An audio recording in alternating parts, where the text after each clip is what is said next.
Is there a specific practice or pattern of inquiry after a dream that you would recommend for people?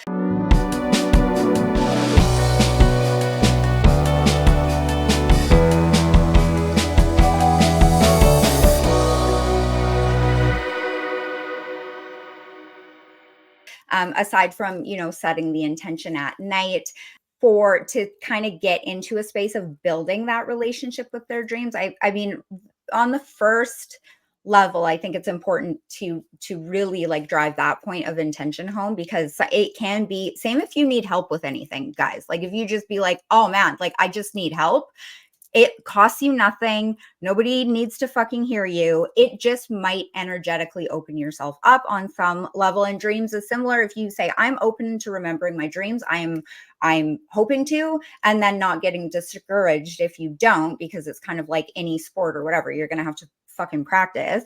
But like just being open to that in the first place. I'm open to building a relationship with my dreams. That's always the first step. But what would you recommend for people that are looking to build those relationships?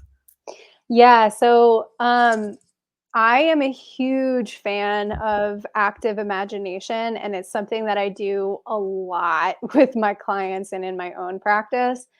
And I think a powerful exercise can be it can be either if you have the time doing this after you wake up, or you can simply just like jot down your dream, remember your dream and write it down when you wake up, and then do this later.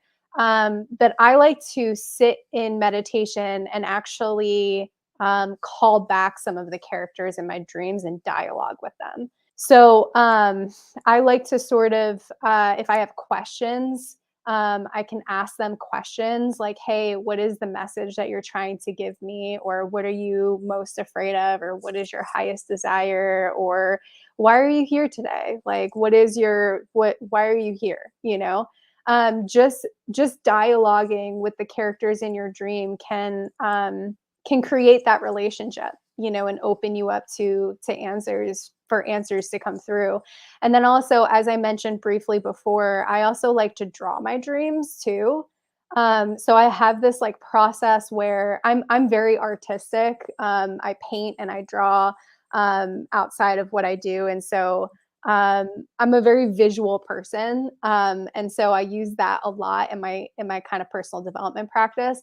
But I have this sort of process where I'll begin to draw the dream, and I'll try and feel into the dream as I'm doing it. So, like, calling in the emotions and just like letting myself draw it. And then what I'll do is I'll start to write down any key phrases that stood out to me in the dream. I'll just write it in random places. I almost like create art with it.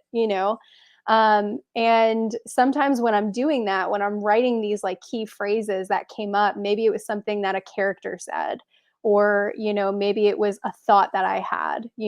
I remember thinking something in the dream.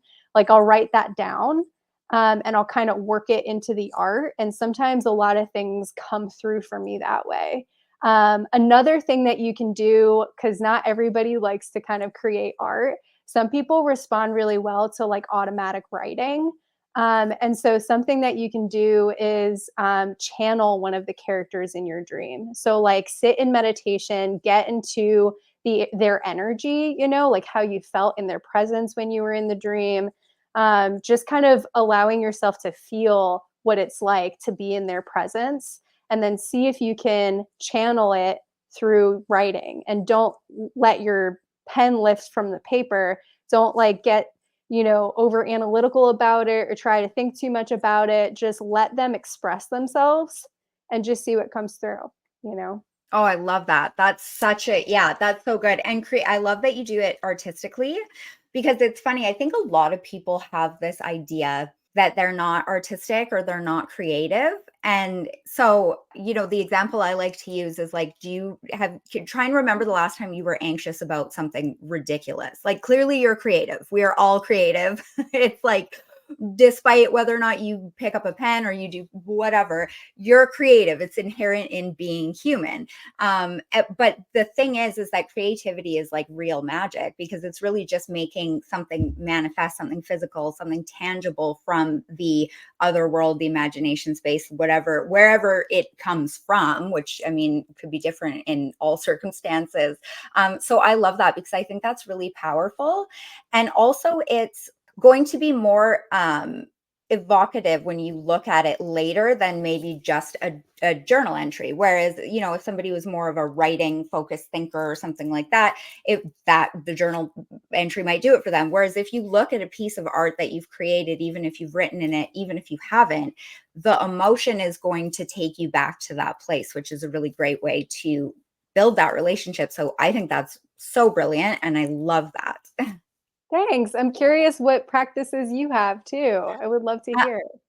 So I actually like very, very, very much love my dreams. And I do dream journaling. Sometimes I do like artistic stuff, but not like what you're saying here. I'm like, that's actually a really good idea, like putting the words and stuff in it. It's usually just more of an intuitive, like, how did I feel in this moment? And also when I have this weird thing where when I do psychedelics, I have specific dream worlds that I go to, or like recurring dream settings, but it's almost like how like the Marvel universe is its own cinematic universe. And then there's there's it's almost like they all are different dimensions or universes or whatever the fuck you would want to call it. And I've had so many strange experiences on psychedelics where I have somehow simultaneously been in all of those worlds at the same time, almost like a stack of paper, but I'm experiencing them, but also not experiencing them, but it's all concurrent. And it's hard to kind of detangle the psychedelic experience when you trying to explain it. But what I like to do is, because my work with psychedelics has allowed me to kind of revisit those spaces so much, is also going back in meditation. So there's times where I'll go to do a meditation, and if I start feeling one of those dream worlds come up, it's almost like I'll just ditch the meditation and I'll go, okay, I want to get as much information from this as I can.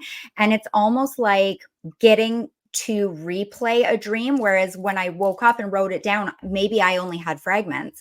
I also like doing I think it's like a gestalt thing, where you try and visualize being in the perspective of other characters in your dream, should that come up. A lot of my dreams are more about place than people or emotions.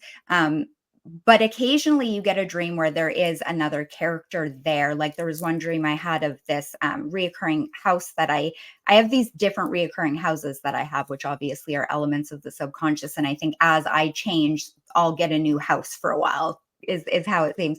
But there was one where there was somebody, it was like a guy breaking in through the front door. So like how I did dream work for that was I felt into that experience and what I did and blah, blah, blah. But then I tried to think of like, what was the purpose of that person coming in? What was their perspective in this dream? What were they coming in to scare me? Were they coming in to look for something? And I recognized that that was an element of my shadow as well. And so that was a really great way.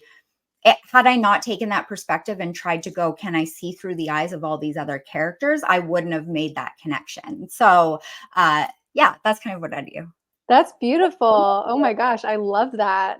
And it Yeah. also, you sharing about the house, reminded me of another thing that people can practice. I used to host DreamWork circles, and it was super fun. And it made me think of what you just said, because there was this woman who kept coming to the DreamWork circle, and she would each time share her dreams, the reoccurring dreams about a house, Yeah. essentially. And which can be actually really helpful, because if someone's breaking in, it may also be showing us where we might need boundaries, or where we might, whatever. And so it can be so helpful for our personal development practice. But but another thing that people can do as well is to get like a dream work buddy. I like doing this. So like even just sharing your dreams with somebody can, and dialoguing about your dreams can really help you process them and create a deeper relationship with them. You could go to DreamWork circles if you want to. just sharing your dreams is a really beautiful practice. But yeah, I love what you said too, just about being able to see through the perspective of different characters. That's beautiful. Yeah, I like that.